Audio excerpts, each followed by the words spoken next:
इस प्रकार से कॉमन एक रहेगा वो उन्होंने फाइंड किया था।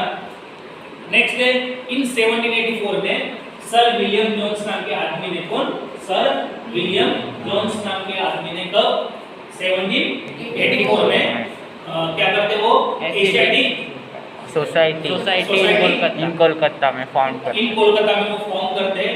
उसका काम क्या फॉर्म करने का रिसर्च इन एंशिएंट इंडियन लिटरेचर। कुछ पढ़ाई करने के लिए रिसर्च करने के लिए वो एशियाटिक सोसाइटी का वो फॉर्मेशन करते हैं एस्टैब्लिशमेंट करते हैं। कहां पर आ गया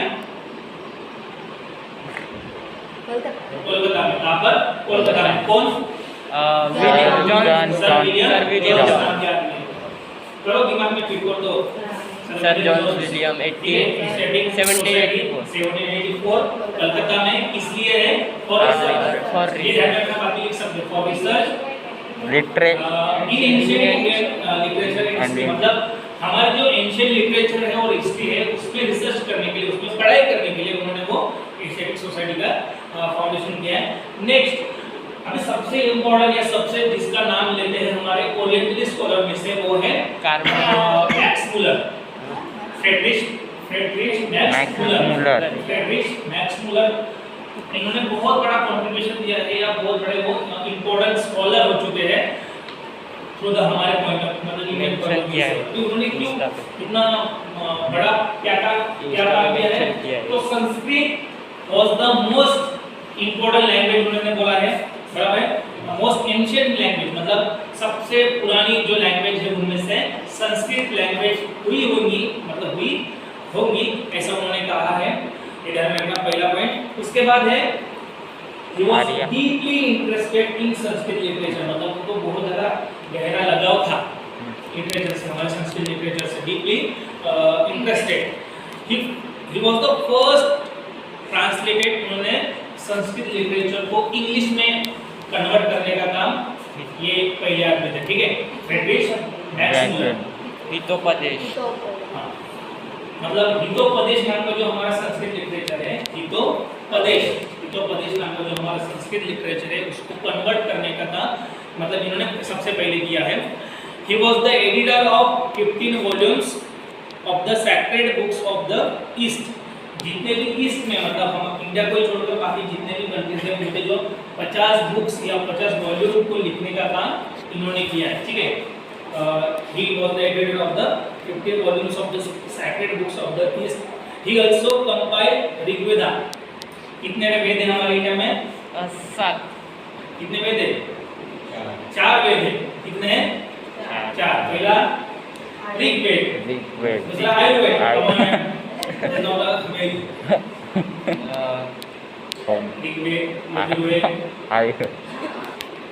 ऋग्वेद यजुर्वेद सामवेद और Atharvaveda. These are the 4 Vedas जो हम 9th में या 8th में पढ़े होंगे। आयुर्वेद एक प्रकार से ब्रांच इंडियन ट्रेडिशन परंपरा। हाँ तो और लास्ट में क्या बोले अथर्ववेद अभी लिख दो बोलो सर एक सामवेद सामवेद अथर्ववेद सामवेद यजुर्वेद क्या यजुर्वेद नाम लेते हैं ना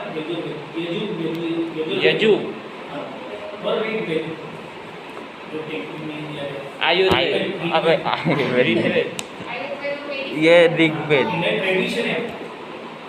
फिर सर 5 होंगे ना नहीं चाहिए फिर आयुर्वेद क्या है नहीं बोला ट्रेडिशन इंडियन ट्रेडिशन है दैट इज नॉट अरे अथर्ववेद नहीं है वो प्रैक्टिस है एक प्रकार से आयुर्वेद का एक प्रकार से प्रैक्टिस है। सर एक कौन सा तो भी छूट गया नहीं छूटा नहीं है सामवेद अथर्ववेद यजुर्वेद ऋग्वेद यजुर्वेद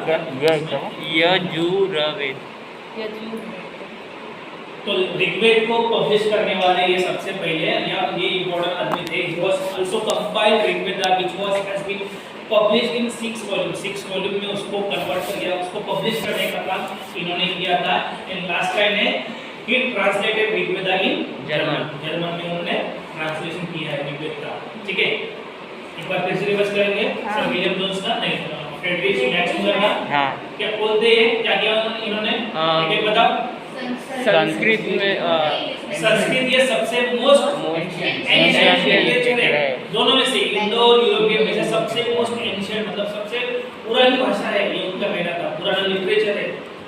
सिर्फ इंडिया का नहीं तो इंडो यूरोपियन मतलब यूरोपियन कॉन्टिनेंट में भी कॉन्टिनेंट्स ने भी इसको मोस्ट एंशिएंट लिटरेचर का दर्जा दिया उन्होंने। उसके बाद और बताओ संस्कृत लिटरेचर में डीप में हाँ वेरी गुड, हितोपदेश नाम की जो मतलब जो वेद है उसको उन्होंने ट्रांसलेट किया है। वो ही उनको इंटरेस्ट था वो संस्कृत रिलेटेड संस्कृत हाँ एक्चुअली 10 कैट बुक्स ऑफ ईस्ट में वो वेरी गुड, ऋग्वेद को उन्होंने ट्रांसलेशन किया था। हाँ कितने एडिटर थे, कितने 50 बुक्स के वो एडिटर थे और 6 वॉल्यूम वाला 6 वॉल्यूम में क्या किया था, ये इधर लिखे ना। ऋग्वेद को उन्होंने 6 वॉल्यूम में कंपाइल किया। हाँ वो ट्रांसलेट किया। हाँ। और एक पॉइंट कुछ तो भी 50 वॉल्यूम वाला एक है।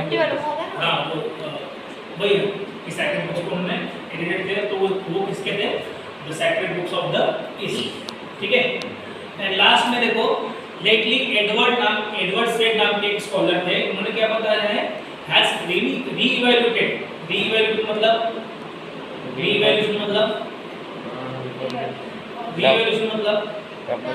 डबल से, तो जितना भी सब फ्रेडरिक मैक्स मुलर ने लिखा है या उसके पहले जितने भी हुए होंगे, किसके पहले, ये एडवर्ड सेड के पहले, तो उन्होंने क्या किया, सभी लिटरेचर को सभी बुक्स को उन्होंने रीइवैल्यूएशन किया, फिर से चेक किया and re-evaluated the Orientalist writing has thrown light on the imperialistic interest of Orientalist scholar, मतलब Orientalist scholar ने जो भी लिखा है तो वो मोस्टली कैसे लिखा है, तो imperialistic व्यू से। अभी imperialist का मीनिंग क्या होता है, colonialism, imperialism मतलब colonialism मतलब हाँ बराबर है, हाँ मतलब अपनी कंट्री छोड़कर दूसरे कंट्री में कॉलोनीज तैयार करते हैं और वहाँ पर पॉलिटिकल पावर गेन करते हैं, उसके ऊपर रूल करते हैं, हमने पढ़े थे। तो साम्राज्य अपना बढ़ाने बोलते हैं ना, साम्राज्य बढ़ा दिया, तो वो ऐसे इम्पेरियलिस्टिक। तो जितने भी ओरिएंटलिस्ट स्कॉलर हो चुके हैं उन्होंने कैसे लिखा है लिटरेचर, ऐसा बताया उन्होंने, किसने, एडवर्ड सेड ने, ये इम्पेरियलिस्ट पर्सपेक्टिव में उन्होंने लिखा है, ठीक है।